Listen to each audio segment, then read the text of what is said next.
awakened by an enormous crack, and a split went right across the middle of the island, and out of the top of the volcano came this thick, black, chunky lava rolling slowly down the hill toward the town of Heime. Now, the people of Iceland build their houses out of brick and mortar and cement because there are no trees growing in Iceland. They don't have wood. And so when the lava reached the first row of houses, they didn't start burning.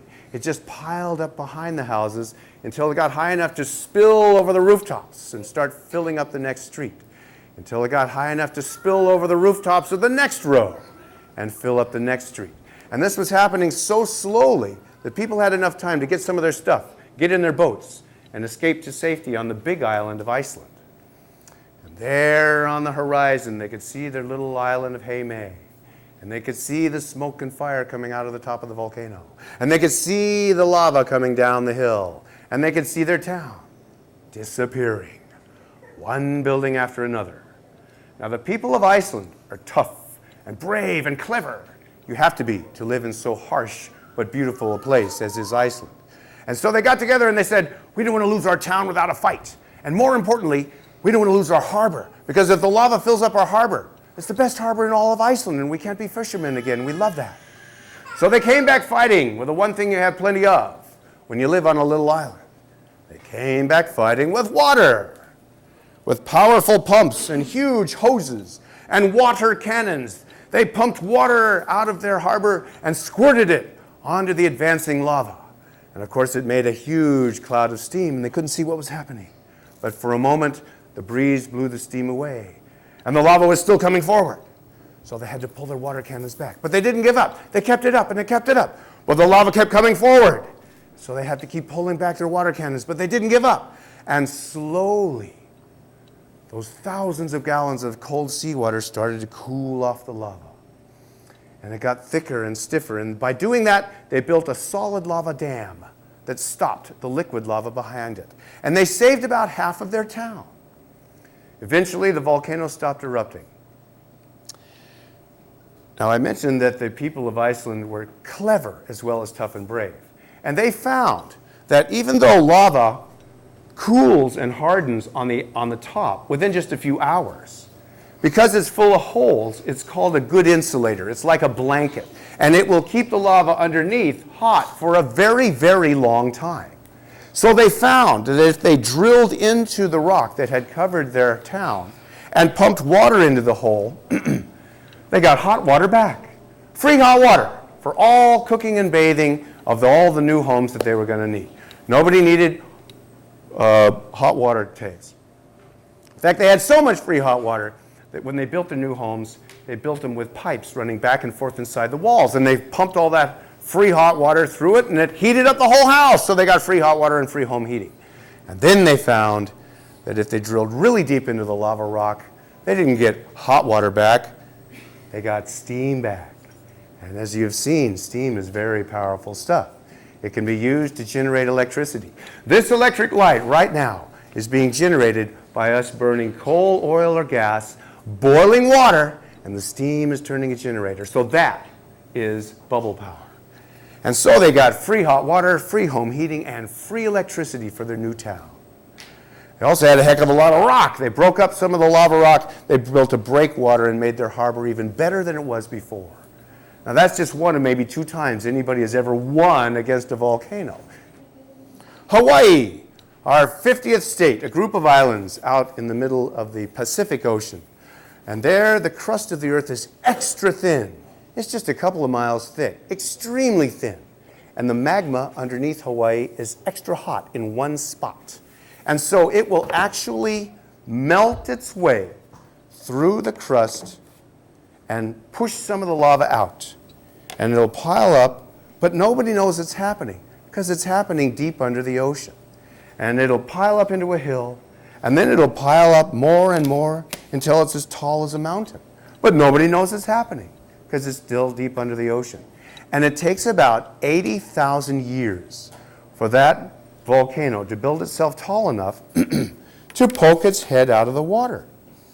And it becomes good, rich soil right away, and so there's a lovely jungle growing on it.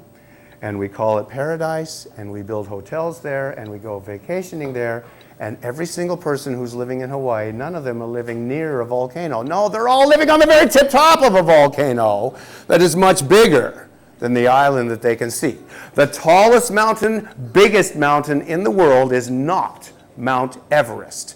If you count from the bottom of the ocean where it starts to its top, the volcano that makes the biggest island of Hawaii is taller than Mount Everest is above the ocean, and it's much bigger in volume. And it built itself with bubbles. Now, because the people of Hawaii have lived there for thousands of years, the Hawaiian natives have wonderful stories, myths, and legends about the goddess of volcanic fire, Pele. And some people still worship her. And so I'm going to tell you just one of many stories about Pele. On the biggest island of Hawaii, which is called Hawaii, there are two mountains. One is a tall, beautiful, serene, snow-capped peak called Mauna Kea, thought to be the home of the goddess of ice and snow, Poliahu.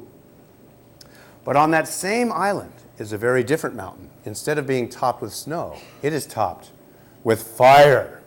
An active volcano called Mauna Loa, thought to be the home of the goddess of fire, Pele. And you can remember these two mountains and keep them straight in your mind. Mauna Kea, go skia. Mauna Loa, don't goa. So, the legend goes that a young man who was the chief of his tribe, living on another island many miles away, he went to sleep one night and he had a very special magical dream.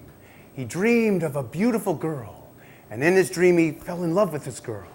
And when he awoke, he knew he had had a special magical dream. He knew she was a real person, and he knew that she lived on the big island where the two mountains and the two goddesses were. And so he resolved in his heart to make the dangerous journey across the sea in an open canoe with a single sail, to find this girl, to win her heart, to bring her back with him, marry her, and she would help him rule his tribe. So as he approached the island, the two goddesses from their high mountains could see him coming. He was a good-looking young man, and goddesses are spoiled brats. Awesome powers, no parental guidance at all. They want whatever they want. And so one of them said, "Oh, he's so good-looking. I want him for myself." But the other one said, "No, I want him for myself." And the other one said, "No, I want him for myself. No, I want him for..." And they started fighting over him. And Pele, who had the more fiery temper, suddenly got violent. And she caused her mountain to erupt. And she threw fire and lava and ash all over Poliahu's mountain of snow, melting her snow and taking away her power, driving Poliahu away. But out over the cold, cold ocean, Poliahu regained her strength, and the goddess of ice and snow came back, fighting with a terrible storm of ice and snow. And so it was a battle of elements, fire and ice, fire and ice. A terrible disaster for the rest of the island. But while they were fighting, they weren't paying any attention. And the young man found his dream girl, and they got away. And to this day, we know that Pele and Poliahu were still mad at each other over this. How do we know?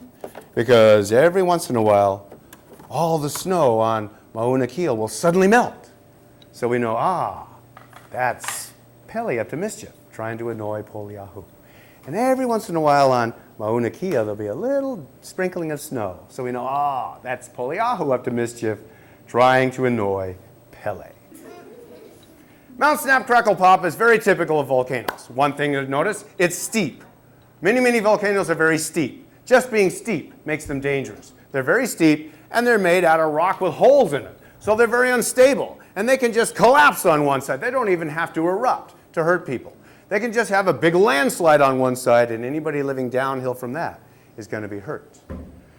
Typical of volcanoes, they often have more than one opening. Typical of volcanoes, it's covered with good rich soil, so there's a lush jungle growing on it.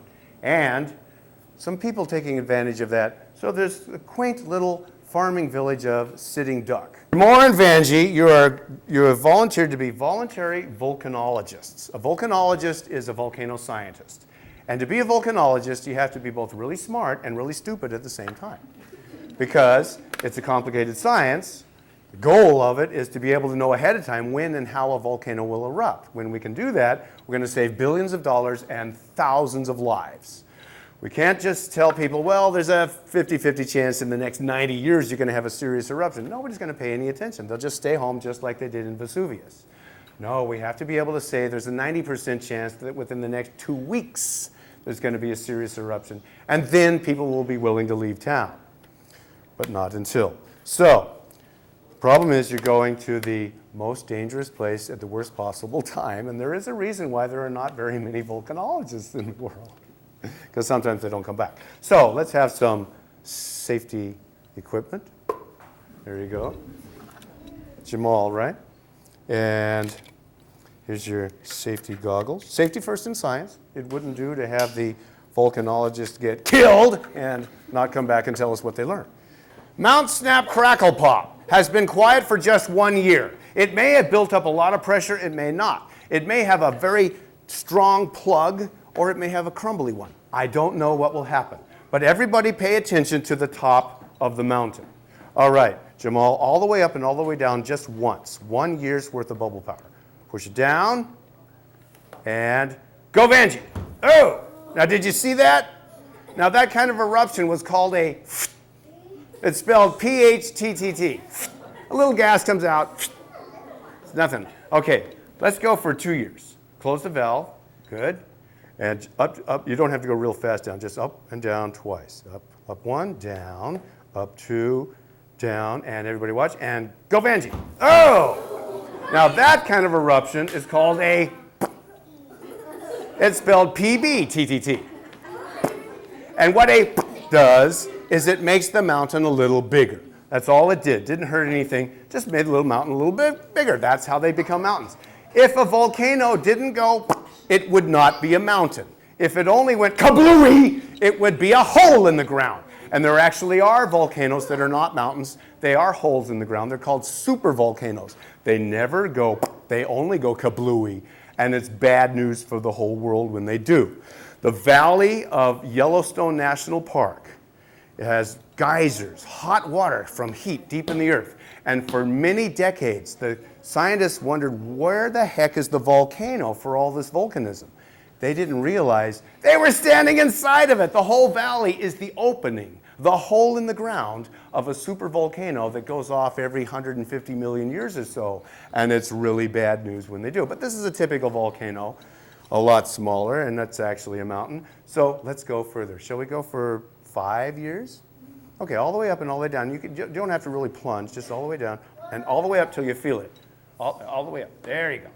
2, 3, 4. Everybody watch. 5, and go Vanjie. Whoa! Now that's a serious eruption. It's blocked the roads, so people cannot get out or in. It's covered up the crops, so people have nothing to eat. It's collapsed the roofs, so people have nowhere to stay. And they're in trouble. And most places in the world do not have armies and helicopters to come in and help. They are on their own.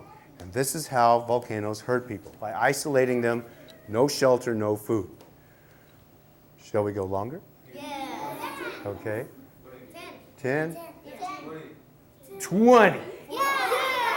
20 years. Now, 20 years means people have come back, they've rebuilt, their farms are going, they've had children, and their children are having children. And the only people who remember what the mountain can do are the grandparents. And the grandparents say, don't build your new home on so high on the mountain, it's dangerous up there. Oh, don't worry about it, Grandma. Listen to your grandparents, they know so much. That's very important. 20 years. See, the problem with volcanoes is they can be so quiet, people completely forget. Now, Jamal, you're going to take your time. You're going to feel 20 Jamals pushing back in there. So just take your time all the way up till you feel it click, and then all the way down. And